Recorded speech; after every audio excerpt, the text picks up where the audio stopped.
ভালো করে আমি মিডিয়াম ফ্লেমে মশলাটাকে কষিয়ে নিচ্ছি। মশলা থেকে কাঁচা গন্ধ চলে যাওয়া পর্যন্ত কিন্তু মশলাটাকে একটু কষিয়ে নিতে হবে। মশলাটা কষিয়ে নেওয়া হয়ে গেলে এর মধ্যে আমি দিয়ে দিলাম মাংসের টুকরোগুলো। মিনিট 10 সময় ধরে মাংসটাকে মিডিয়াম ফ্লেমে ভালো করে কষিয়ে নিতে হবে।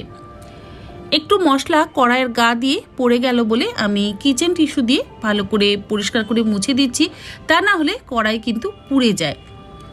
যাই হোক, মাংসটাকে ভালো করে কষিয়ে নিতে হবে। আর এর মধ্যে আমি দিয়ে দিচ্ছি 2 চা চামচ পরিমাণ কাশ্মীরি লাল লঙ্কার গুঁড়ো, 1/2 চা চামচ পরিমাণ হলুদ গুঁড়ো আর স্বাদ অনুসারে লবণ।